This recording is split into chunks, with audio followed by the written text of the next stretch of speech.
Judges, chapter 8.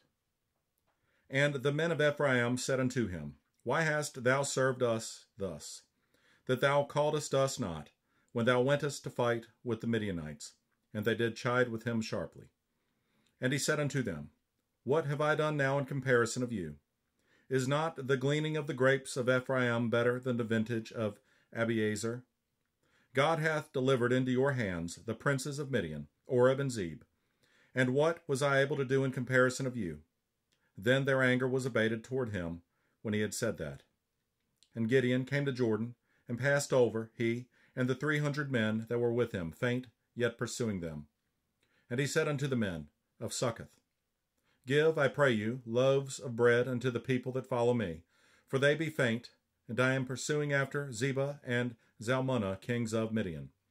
And the princes of Succoth said, Are the hands of Zebah and Zalmunna now in thine hand, that we should give bread unto thine army?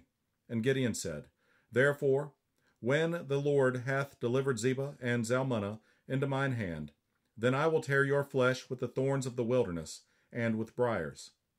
And he went up thence to Penuel, and spake unto them likewise, and the men of Penuel answered him, as the men of Succoth had answered him. And he spake also unto the men of Penuel, saying, When I come again in peace, I will break down this tower. Now Zebah and Zalmunna were in Karkor, and their hosts with them about 15,000 men, all that were left of all the hosts of the children of the east. For there fell 120,000 men that drew sword.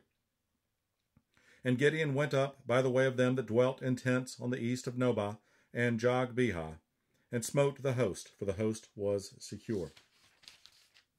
And when Zebah and Zalmunna fled, he pursued after them, and took the 2 kings of Midian, Zebah and Zalmunna, and discomfited all the host.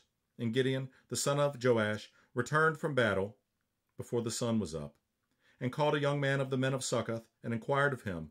And he described unto him the princes of Succoth, and the elders thereof, even 17 men. And he came unto the men of Succoth, and said, Behold, Zebah and Zalmunna, with whom ye did upbraid me, saying, Are the hands of Zebah and Zalmunna now in thine hand, that we should give bread unto thy men that are weary? And he took the elders of the city, and thorns of the wilderness, and briars, and with them he taught the men of Succoth. And he beat down the tower of Penuel, and slew the men of the city. Then said he unto Zebah and Zalmunna, What manner of men were they whom ye slew at Tabor? And they answered, As thou art, so were they. Each one resembled the children of a king. And he said, They were my brethren, even the sons of my mother. As the Lord liveth, if ye had saved them alive, I would not slay you. And he said unto Jether his firstborn, Up and slay them. But the youth drew not his sword, for he feared, because he was yet a youth. Then Zebah and Zalmunna said, Rise thou, and fall upon us, for as the man is, so is his strength. And Gideon arose, and slew Zebah and Zalmunna, and took away the ornaments that were on their camels' necks. Then the men of Israel said unto Gideon, Rule thou over us, both thou and thy son son's son also, for thou hast delivered us from the hand of Midian.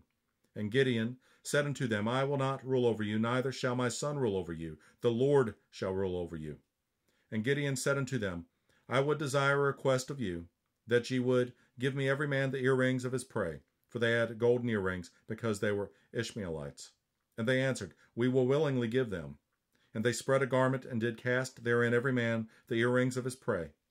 And the weight of the golden earrings that he requested was 1,700 shekels of gold, beside ornaments, and collars, and purple raiment that was on the kings of Midian, and beside the chains that were about their camels' necks. And Gideon made an ephod thereof, and put it in his city, even in Ophrah, and all Israel went thither a-whoring after it, which thing became a snare unto Gideon, and to his house. Thus was Midian subdued before the children of Israel, so that they lifted up their heads no more. And the country was in quietness 40 years in the days of Gideon.